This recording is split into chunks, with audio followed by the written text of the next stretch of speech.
Hello, everyone, and welcome to another episode of the EFL Fantasy Podcast. My name is Angus. My name is Jamie. My name is Dan. That felt And weird. it's completely been thrown off already. We've changed it around and it's all fallen apart. Uh, This is our quick sort of turnaround pod between the midweek game week 13 and the weekend game week 14.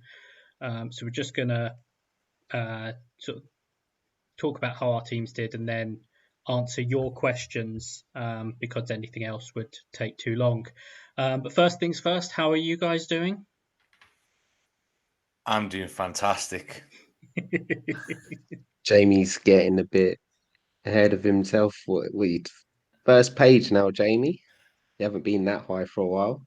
I haven't now, but more joy from last night's results. Oh, I thought it was about the light show. Well, yeah, that you can't like a light show at the football. Yeah, we'll sort of donate a little bit of time. We'll designate a little bit of time in the pod for Jamie to talk about Stoke versus Leeds. But yeah, as we said, we're going to go through how our teams did this week. And then we will answer your questions. In between, we might give Jamie a little bit of time to talk about Stoke versus Leeds. But in terms of how we did this week, I'll start so that I can then log out and log into the pod team. I got 72 this week, which was another green arrow. The comeback continues. Now up to 547th. Big rises. Yeah. I made the thrilling transfer of Hladky to Cooper, which actually cost me 1 point this week, but it enables me to get a third Ipswich player, so it's worth it ultimately. He got 6. Collins got 5. Rankin-Costello, 13. That's 28 points in 2 game weeks. What a guy. Davis, I vice-captained, who managed to get booked, so that was just 7. Somerville, 0. even though I have him, I have to admit I did enjoy that. I've never texted a group chat so fast in my life. The referee hadn't even pulled out the yellow card, and I was like, Somerville yellow. Isaiah Jones 6, Dewsbury Hall 10, Clark 2, Rutter captain 8, Armstrong 4, and Broadhead 11. So as I say, that's 72 in total. Yeah, I'm pretty happy with that. I've freed up the spot for the third Ipswich, which was the other important thing with that move. So yeah, looking ahead obviously to the double, which I'm sure will come up. I don't know which one of you wants to go next with how you did. Go on, Dan. So I got 73 minus 4. I done Potts and Stacey out for De Silva and Rankin-Costello. So that worked out quite well this game week. I captain Piero for 4, vice captain Broadhead for 16, Clagkey 7, Rankin-Costello 13, De Silva 6, Davis 5, Somerville 0, Jones 6, Dewsbury Hall 10, Clark 2, and Armstrong 4. That was a small red arrow down to of 5 or 6 places down to 53rd. So considering I took a hit and my captain didn't return, I'm not too unhappy with that. And yeah, I've got to figure out, like similar to you, I'll be getting rid of Hladky and goal and trying to decide who will be my third Ipswich this week. Okay. I had a really good week, I'm not going to lie. So I was really surprised. I got 92, so I made the same move as you, Angus, in Hladky out for Cooper. It was just to get that third slot for Ipswich. You know what I nearly did? I nearly went Hazard. I knew obviously he'd been dropped for Cooper, so it wasn't for that. It was just for, I think he's 4.1. But I'll play Dieng and goal every week, it's fine. But then I was like, if we end up getting Jeepers keepers in the next set, I don't really want to be making another goalkeeper transfer move. So I just went Cooper instead. So he obviously got me 6 points. Rankin-Costello 13, Walker Peters with 11. He's been doing really well for me recently. Davies 5, Clark 2, Sorba Thomas 2, Sarah 5, Captain Dewsbury all for 20, Armstrong 4, Hardy 8, and I got lucky there, and Vice Captain Broadhead for 16, and I benched James, Manning, and Ayling. But I've got 2 transfers this week now. I've just been using one every week for the last few weeks, so I now need to set myself up for game week 15, the Ipswich's double. Yeah, and both of us have a boost to play, which unfortunately we don't have triple, which obviously I'm not even going to hide it. I hate the people who still have triple. So jealous. It's that's where it's like, oh yeah, that it's really fallen for you. If you still had triple and an Ipswich double game week drops, like that's really fallen for you. The only people with triple who I'd have respect for is if they go triple Rotherham. Yeah. To be different. I'd have respect for that. But if you go Broadhead, Chaplin and Davies, you're boring. Just any Rotherham on your triple. Just any Rotherham. Rather than your 3 Ipswich. Any Rotherham. Yeah, anyone who does that will definitely get a shout out on the pod. I will be looking for that. Yeah. So the one thing we've got left is the pod team. We got 74 points this week. We had Rushworth in goal. I think we started with Hazard in case he got his spot back, but Rushworth came in for 5. Nice. Rankin-Costello 13, Walker Peters 11, Davis 5, and Mumba 6. We did Captain Somerville for 0. Sure, you two fault. Yep. Yeah, we did. Don't worry. There's an even better part to this, but I'll touch on that in a minute. We vice captain Dewsbury Hall, so that was 15. Clark 2, Piero 2, Armstrong 4, and Broadhead 11. The best part about this is we captained Somerville and won the game week. I think we've got technical issues. Oh, you back, Angus? Yeah. Yeah, go on. The best part. We captained Somerville and won the game week. Did we really? Yeah. Take skill, that. So, yeah. The community team and Man On both scored 72 to our 74. And guys on Gaffr scored 68. Nice. Where's that put us in the standings, do you know? I think that means we'll be top when the points are updated, because I think we were 1 point off top spot. So with the win this week, we should go top.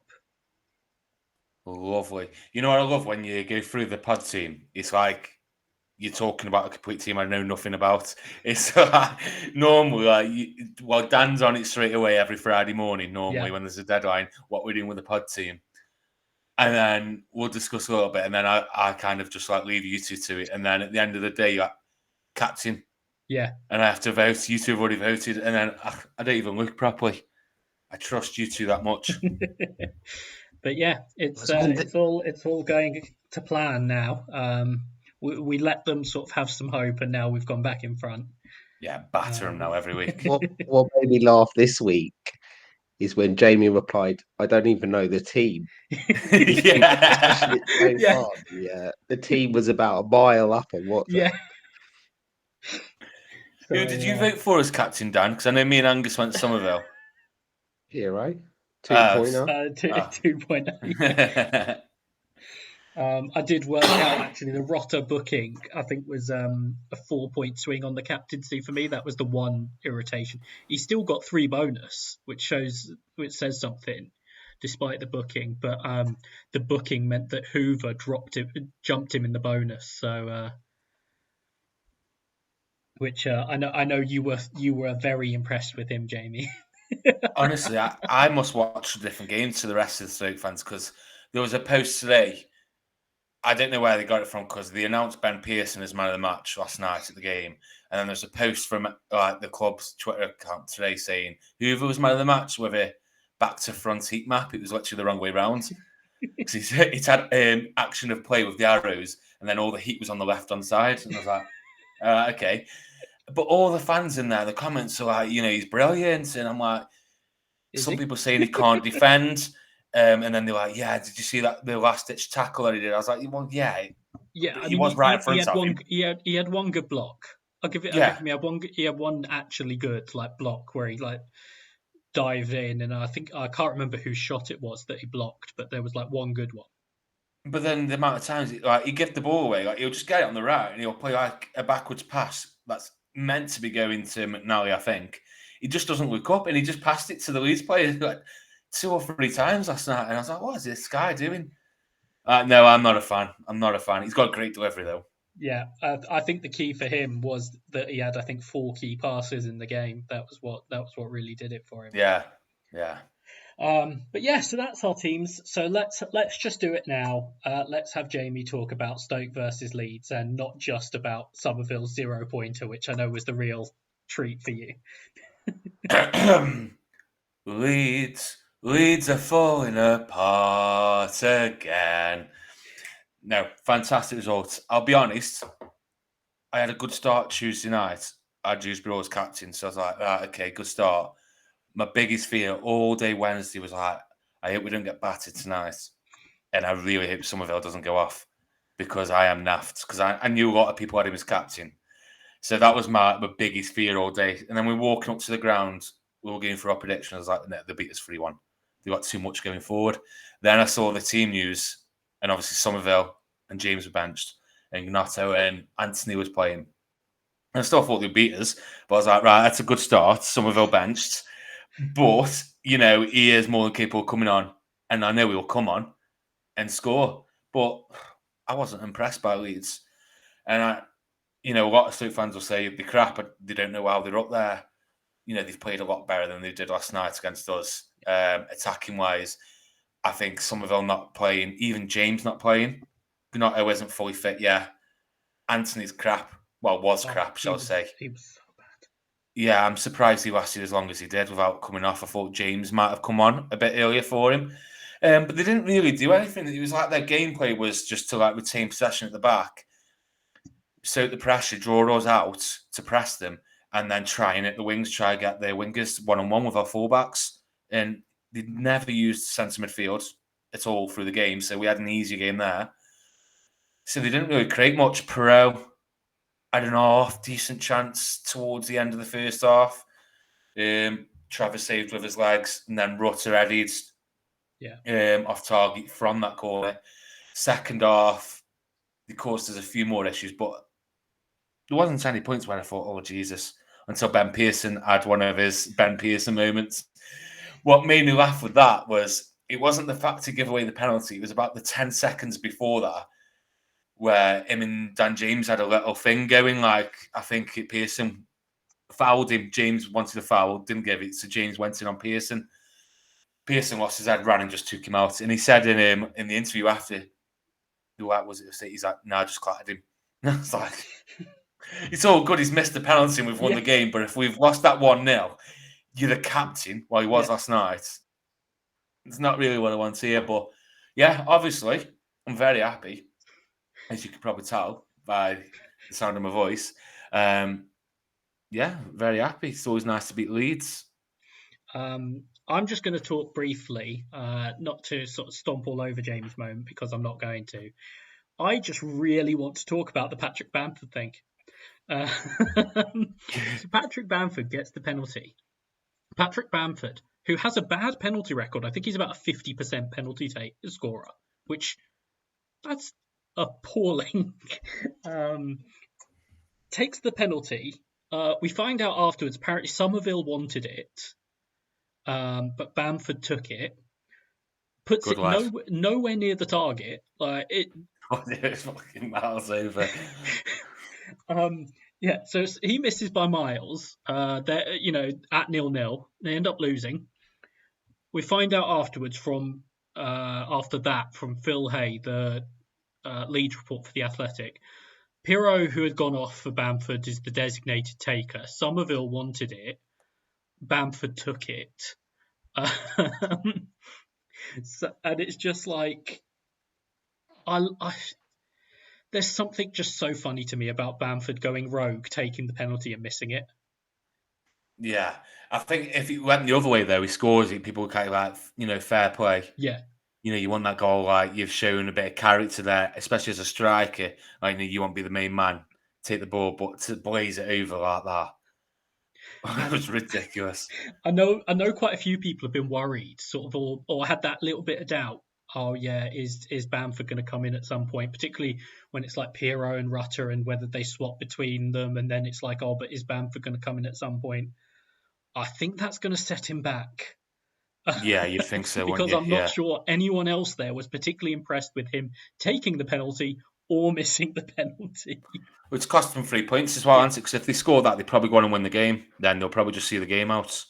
yeah, But well, before we go on the questions, I know we're not doing any key points or anything, but while we're talking about Leeds, what are your thoughts about them long term? Is in their assets, because we know there's rotation risks, especially with the wingers. And then I can't remember where we're seeing it today. It's been in one of the group chats. It's been come out that Somerville can't actually play 3 games in a week because yeah. he's I still carrying an injury. yeah. So I know. I think it was FPL Frog shared it initially. I think I shared it elsewhere. Um, he's still. I think it's due to the injury he had in pre-season. I think that he's not able to play 3 games in a week, which obviously would have been nice to know Yeah, that. But it doesn't put me off him because he's still so ceiling. good when he plays that I'm just like, no, I want him. I said to you guys that for me it has become Somerville and Rutter. Like Yeah, even when they were struggling a bit yesterday, particularly second half, the one time something looked like happening was when Rutter got the ball. yeah, I agree. And they're the two for me really. I know I said to you guys they're the two for me. When I sold Ayling, I was like, I'm not even looking to get a third Leeds. It's I'm happy on those two. I wouldn't necessarily panic if you have Piero, even though he wasn't good in that game. But I am quite comfortable at the moment with just going Somerville and Rutter. Is there a million in it? Price difference between them two? Pro Yeah, and it might be sort of like just slightly less than a 0.9 or million now. whatever. I don't know if there's been a rise or whatever, but there's a million between them at least. Like yeah, See, somehow I've got 2 Leeds assets, Alien, who I've been trying to sell for weeks, which I eventually will do now for game week 15. But then I had James because I couldn't afford Somerville at the time. And he ticks over okay, but Somerville's got the higher ceiling, he could be more explosive. He could easily get a 15-pointer one week where James is unlikely to do that. So I need to get to Rutter and Somerville quite quickly. It's just how quick because of game week 15 now. But they've got Huddersfield this week, and I didn't really want to go in there with just Dan James. and they're probably going to be annoyed after that result as well. Like I know that Yeah, doesn't necessarily mean anything, but it could also be one of those things where it spurs them on for like a big game or whatever. and Huddersfield has just been absolutely battered at home against Cardiff as well. So, you Yes. know, they're not looking great, are they? Let's be honest. No. Dan, what do you think about Leeds assets going forward? I've been pretty similar all the way. Somerville, and then you choose between Piero and Rutter. We could be talking about another thing though, like if Piero's on and he takes that penalty,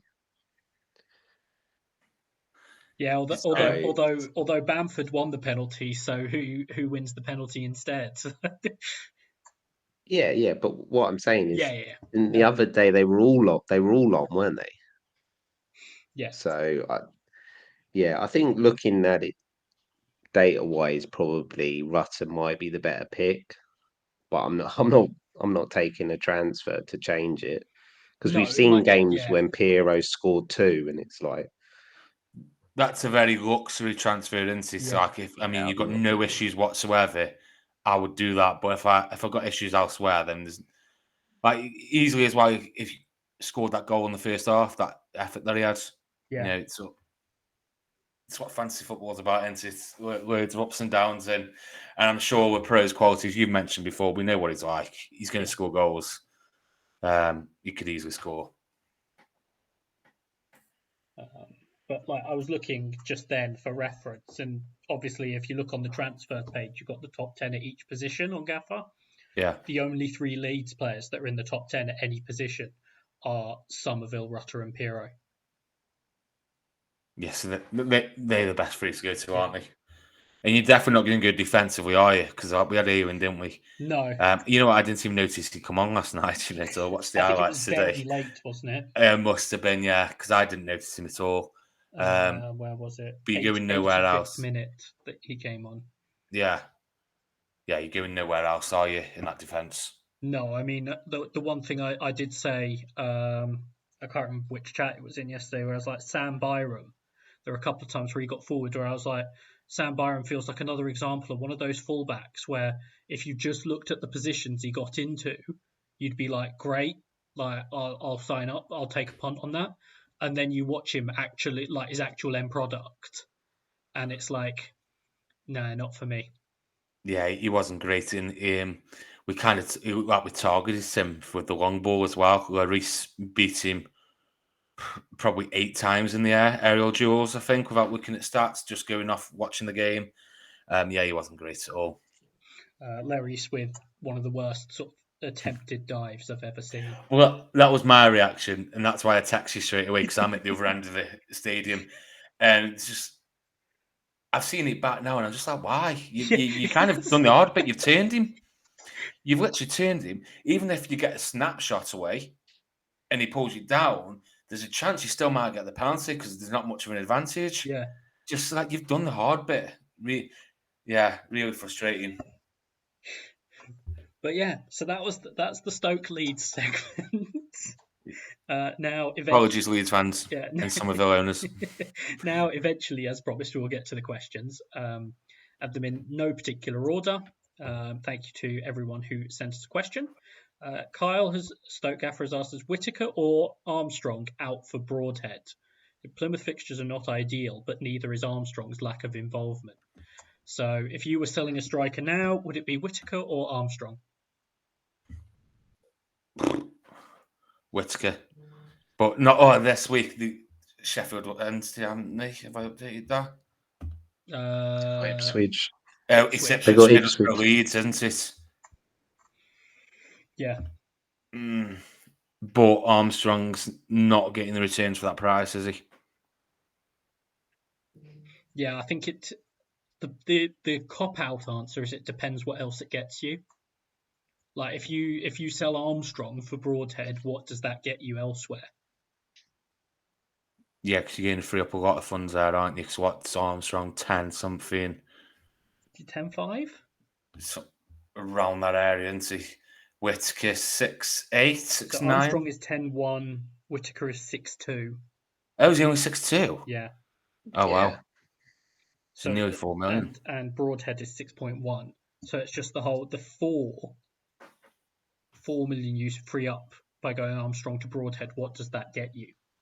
Because obviously that could be a massive help somewhere, whether that's getting you like a Walker Peters, or does it get you like, from a budget midfielder to Sarah or something like that.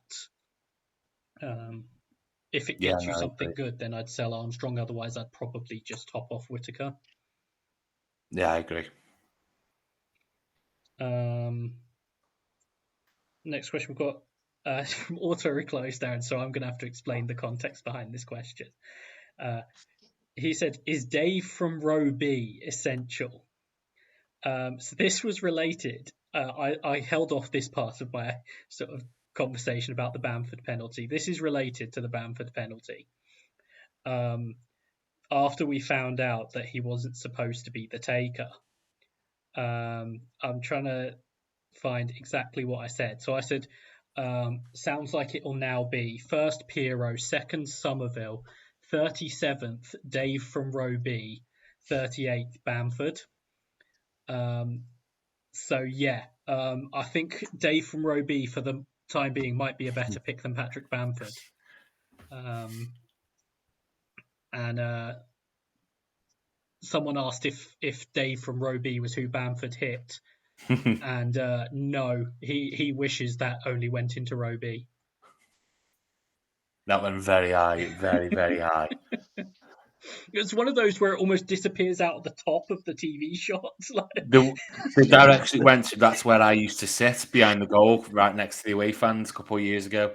That'd have probably nearly hit me where I used to sit near the top. Yeah. That would have. It was But so high. normally when they miss, you sort of see it go out at the right hand side or whatever of the shot. I'm pretty sure it left the top of the shot. FPL Frog said, "How long will David Wagner last?"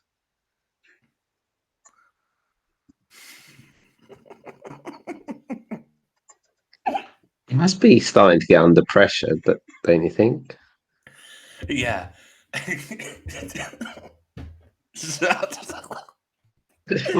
Apologies, everybody. I'm just a child. For those who aren't watching,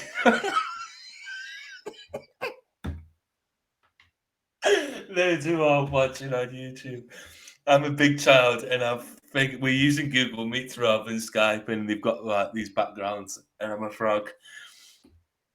So childish. But yeah. Okay, I'm there. I think David Wagner possibly under a little bit of pressure. At least in theory, the fact that Josh Sargent might be back soon would help them, or soonish. The problem is Grant Hanley also might be back soon. So yeah, it's not ideal, but he surely has to be feeling a little bit of pressure at the moment.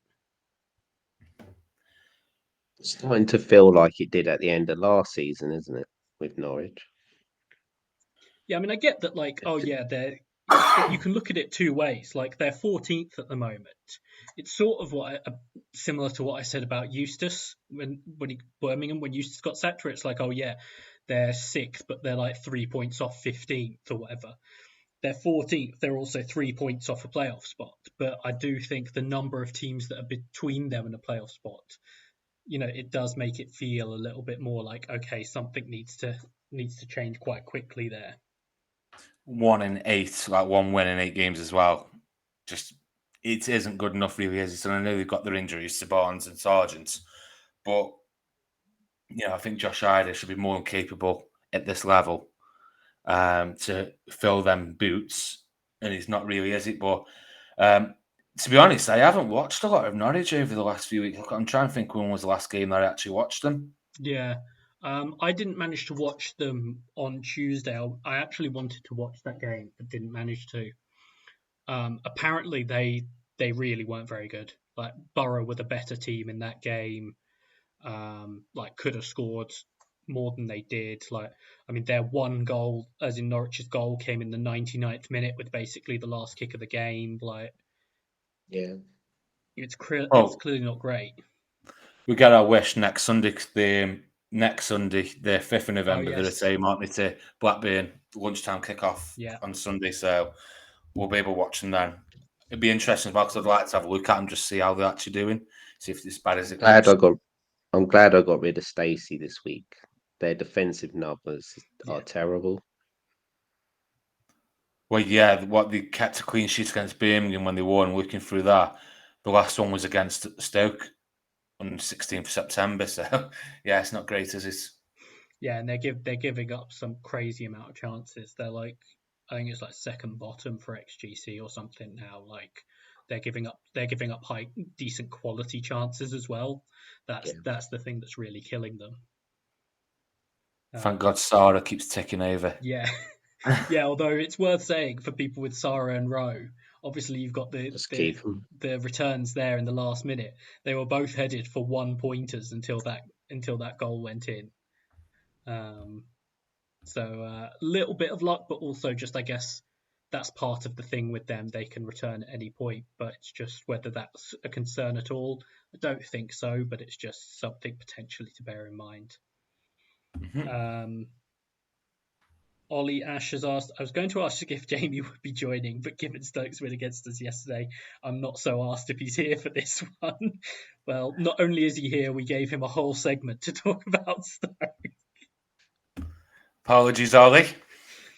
FPL Hardman, how long is it before we have a double Blackburn defence of Britton and Rankin-Costello, as both of them are playing out of position?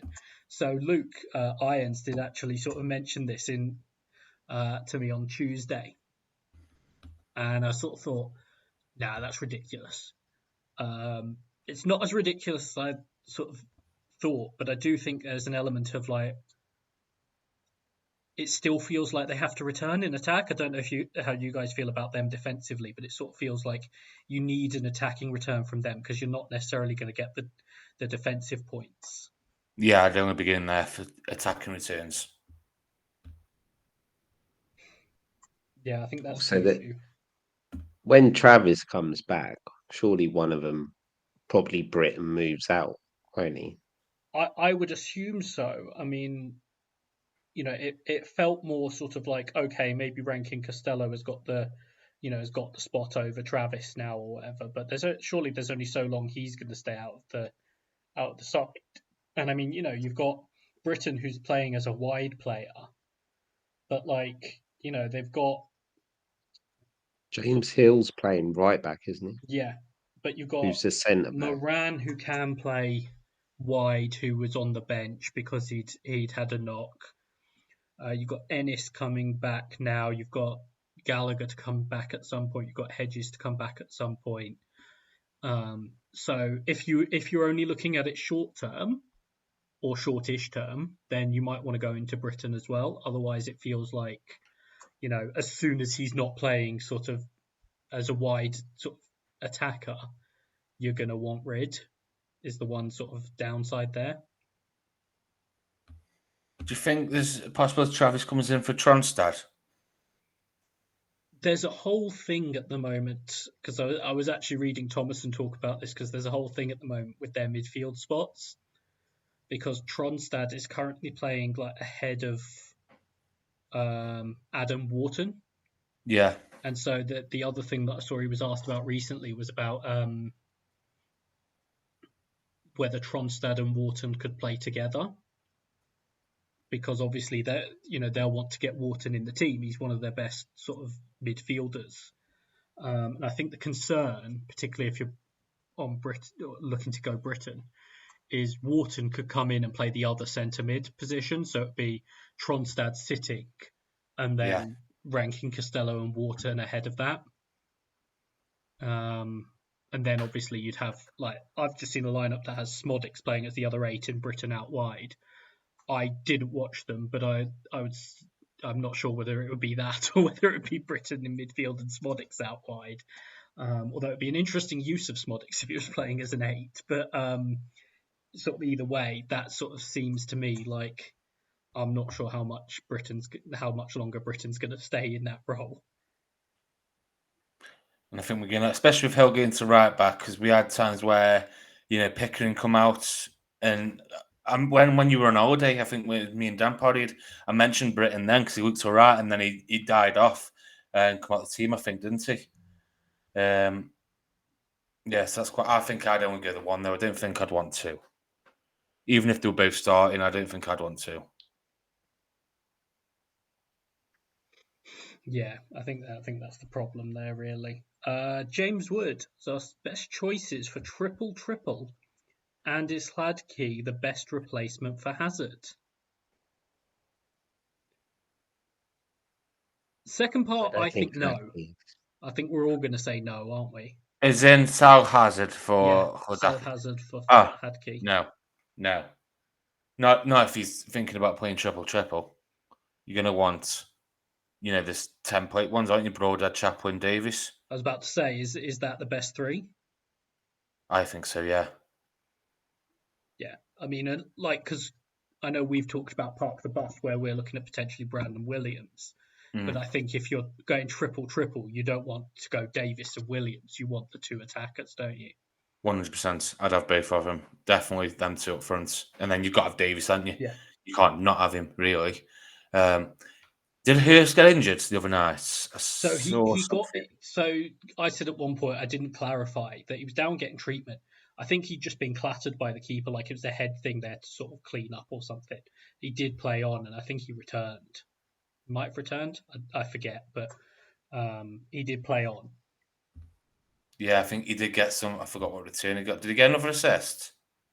I'm just trying to find Hurst it did. now. He got Hurst the did, yeah. he got the assist. So Yeah. he's got in his last 3 games. He's got an assist in his last 3 games, and then I didn't know what bonus he got the other night because I want that. But he got 3 bonus in 11 and 2 bonus in game week 10. So, and I've always said since I watched Ipswich since in game week 2, I like Hurst, but I just don't Hurst think got 4 bonus despite getting booked. Wow. Would you be brave enough though to do that over Chaplin and Broadhead? I was about to say the only thing I'd be tempted to punt against that trio is if you really if you were looking for something different, would be Hurst. You know full well if I had triple, I'd be doing that. You talk I'd yourself go into Hurst Hurst easily. over one of Chaplin or Broadhead. Flip a coin, which one I don't have. Yeah, but don't you have to worry about Ladapo, Jackson, Scarlett?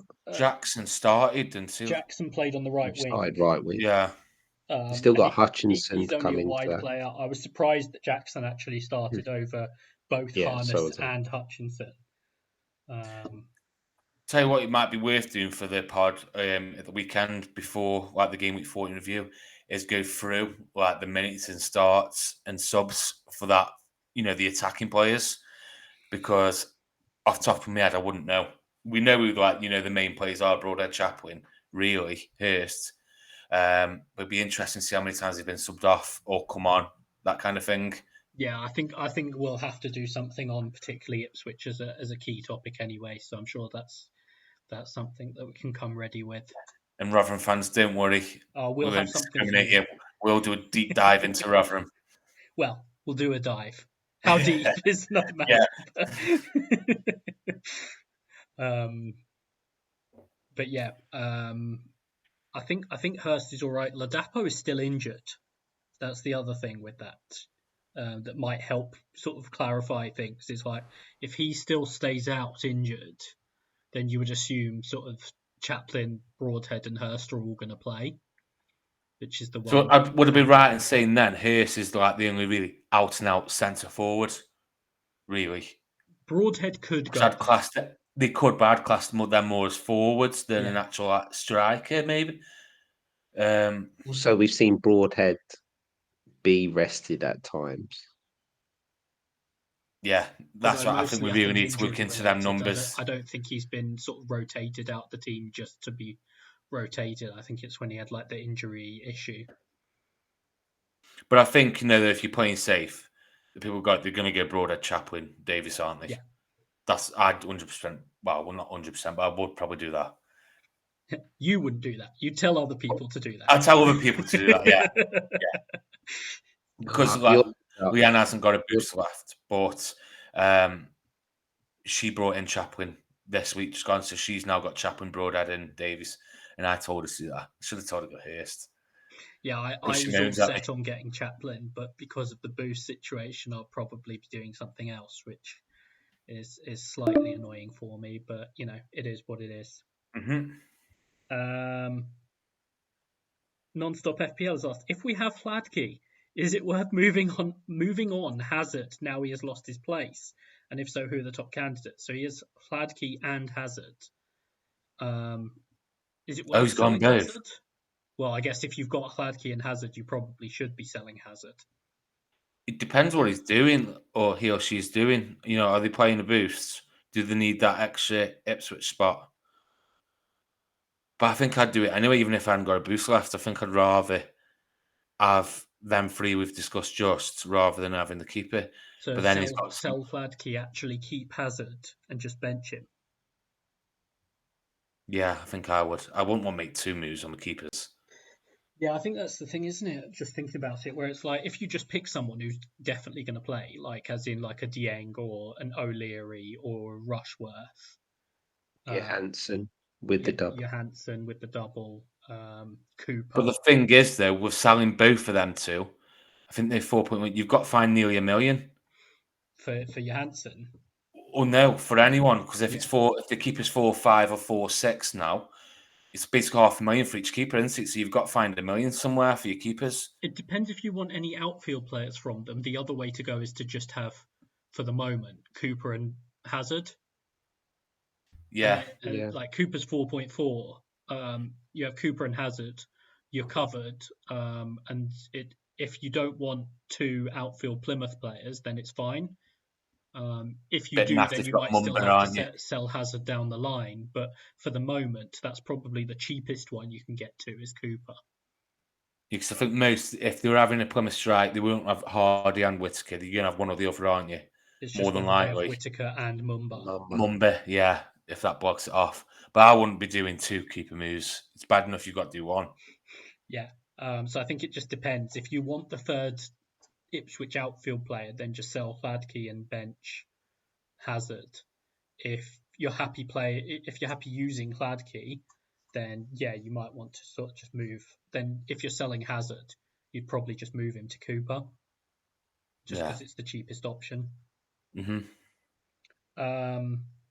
Pemberton FC has asked, are we overlooking Rotherham players with a run of Wednesday and QPR during a double game week? We were discussing this a bit before we started recording. We hadn't actually realised, that they're playing Sheffield Wednesday in QPR. I knew QPR was in the double. It had totally passed me by. They were playing Sheffield Wednesday in 14. On that basis, yeah, really, because I see it as Rotherham, QPR, and Sheffield Wednesday are miles behind everybody else. They're the teams I'd want to target them 3. And I know they like playing each other there with Rotherham. But when you're playing 2 of them in a row, I just don't know. So the double is 2 Rotherham home fixtures, and they are a lot better at home They've than they scored in are every away. single home game.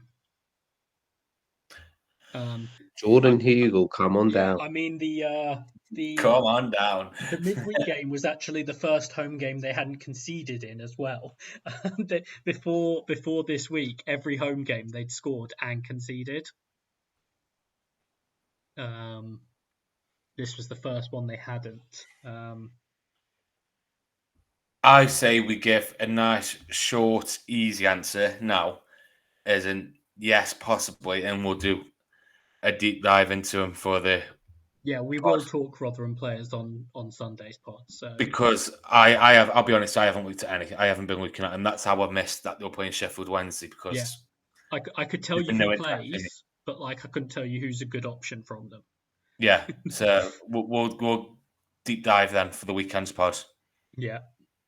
Daniel Emmanuelson has asked us essentials from Ipswich before the double game week, apart from Davis, Chaplin, or Broadhead. It's not, is there? I don't think there is anyone you could take a punt on. Yeah, I was about to say that. That's sort of the essential. After that, it's like, are you punting on Brandon Williams? Are you punting on Hurst? Like, that's about it, isn't it? Do you want to go for like a steady 6 points on like Wolfenden or something at the back? Cheap, isn't he? Yeah, Wolfenden and Burgess are sort of the cheap ones at the back. Like, yeah, I just wouldn't risk it. Just play safe with it because that could seriously, because the ownership within them 3 is going to be massive. You're going to get hurt if it goes the wrong way. Yeah. Bears FPL said, I have 1 boost remaining, played midfield dynamos and triple, and 3 Ipswich assets already, Hladky, Davis and Wolfenden. If I was to play a boost in double game week 15, would you play Park the Bus, Davis, Wolfenden, Walker-Peters, Pring plus 1 other, or bring in Chaplin and Broadhead and play Goalfest? Park the Bus. He's got 2 defenders. He's got 2 Ipswich defenders. He's got Walker-Peters. He's got Pring, who I think plays Sheffield Wednesday at home in 15. Park the Bus. And then I'd probably look at possibly bringing in a Rotherham defender there as well. Yeah, if you're going to do it, go all in. You're either looking at like something like Rankin-Costello, or you're looking at like a Rotherham defender. Yeah. Dave has asked us, would you take out Whittaker and bring in Broadhead? I have Davis and Chaplin already, considering Williams or Rankin-Costello at the back. Yeah, 100%. Yeah, with bonus fixtures as well, it's just a no-brainer. Yeah, I think in that case it's bring in Broadhead, and that allows you to go for Rankin-Costello as well. So best of both worlds. Yeah, that's an easy one. Yeah. FPL Klim. Hi guys, Broadhead or Chaplin? Who do you prefer and why? And also, any Rotherham defenders worth considering, or is it too desperate? As we said, we'll come back to Rotherham on Sunday, but the answer is probably going to be it's too desperate. Broadhead or Chaplin? Toss of a coin for me. Yeah, I think so. I went Broadhead early on in the season, and I've just stuck with him. And I think there's like barely anything between them, is there? I was just looking at the points, so I have to find them again. Chaplin's 6'6", I think, is he? 6-6 to 6-1. There is 1 point between them across the course of the season. Yeah. So it might come down as simple as, do you want to save that 0.5? I would, yeah. So like it might be as simple as that, because they're doing pretty much the same thing. No, yeah, great. FPL Commander, is Rankin-Costello now a captaincy or vice-captaincy option? Now he's on great form. Even if you have Dewsbury Hall, Clark and Somerville this game week. Who did Blackburn even play? Swansea at home. Yeah, but then Leeds have got Huddersfield, Sunderland have got Norwich, and Ipswich QPR Leicester. QPR Leicester. Yeah. Ipswich have got Plymouth at home, so it's a Plymouth away game. It's Somerville, Dewsbury Hall for me. There is your captain and vice captain. I mean, I'm just going to throw this out there with the way like Birmingham are sort of adjusting at the moment. Surely it's a better game for Southampton being at home against Birmingham. Don't say that. I'm selling Adam Armstrong. I know I have. I think I am as well. Too, but it's just and the last time I've done that, last time I sold him when we were disappointed in him, he then scored started 2, didn't he? He scored him back-to-back games. Yeah. I brought him back for the Stoke game, captained him, and I haven't got a return off him since. Yeah. So I think I know it's on Birmingham and I know this week, but I can't look past Leicester playing QPR and Leeds playing Huddersfield. And then even like Ipswich against Plymouth, them three fixtures. When you've got those three, it's just like. And it's not just you looking at good fixtures; you're looking at the best players in the game. Also, let's not overlook Jack Clark is playing Norwich. Yeah. He won't get captain. After everything but I'm just saying, in terms of when you get down the captaincy options, we just talked about Norwich's defensive numbers. Like, surely you would captain Clark before, or vice captain Clark before you put an armband on Rankin-Costello, for example, is more what I'm saying. And I know Rankin-Costello the last 2 game weeks, it's been great for the people who've owned him and stuff like that. But consistently, he's not going to score like every week, is he? And they're not keeping clean sheets either, so. No, so you've got if you're going to captain him, you want an attacking return, you want 4 bonus, and you want the 2 half clean sheets, don't you? If not, then I wouldn't be captaining. No. Vice captain, vice captain is not a great anyway, is it really? No, and I think there's still enough people without Rankin-Costello. That number is going to go down. More people are going to buy him, but there's still enough people without him that owning him is good enough. Yeah, I agree. And our final question goes to Oliver Salt, who said, on midfield dynamos this week. I was going to be until the double dropped. This week is interesting, though. Have to bench one of, and this was going to be my dilemma originally as well, have to bench one of Armstrong, Chaplin, or Broadhead to play 5 midfielders. Who would you bench? Armstrong. I was going to have this exact dilemma when I was going to be playing midfield dynamos this week, and I was going to bench Adam Armstrong. You can't bench one of the Ipswich because you know the other one will return. I know, but the thing is, what are the chances of both of them? You're getting the returns from both of them? Well, probably. Score 3 or 4, got they Ipswich against Plymouth? That's horrible. Yeah, that's not good, is it? Yeah, it was the one thing that I was happy about with the double dropping, because I was looking at this dilemma and the fact I was going to have to bench someone, and the fact I don't have to do it Uh, is a relief. But yeah, I still think the answer's Adam Armstrong, even with Birmingham's issues, adjustment issues at the moment. Adam Armstrong isn't really that involved. I'm gonna have to agree. It sounds so stupid. Yeah, Benching Adam Armstrong against this poor Birmingham team at the moment, but he hasn't had an attacking return since game week 9, where he scored 2. Southampton scored 2 goals the other day against Preston. Adam Armstrong had 1 shot on target, 1 key pass, and no goal involvement. Based on recent form, you've got to say Adam Armstrong, aren't you? But just don't be surprised if he does score. You're probably going to have a return on your bench, whoever. Yeah, from either the three. So it's not like, there's potential. But I'm sure, though, it'll be worth it for midfield dynamos. Because I'm hoping that he's got like Dewsbury or Somerville. Clark. Yeah, I'm hoping he's got them guys. Yeah. Yeah. Oh, I wish I had that now. Yeah, that's the one sort of downside of the double dropping, is I was really looking forward to playing midfield dynamos this week. I think my plan was, before it dropped, was I'd have been playing a boost this week. It would have been part of the buzz or home advantage. Home advantage without Dewsbury Hall against QPR. I was going to have Dewsbury Hall, Clark, Smodix, Somerville, and Isaiah Jones, and I was really looking forward to it. But now we get a nice double. Yeah, of Rotherham. Yeah. But yeah, that's all the questions, and we've nipped in just below the time limit to have to start a new Google Meets call, so even better. So we will be back with you guys on Sunday to do the sort of regular game week review.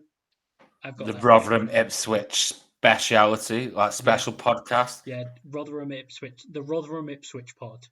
Yeah. So yeah, we will talk to you again on Sunday. Goodbye. Goodbye.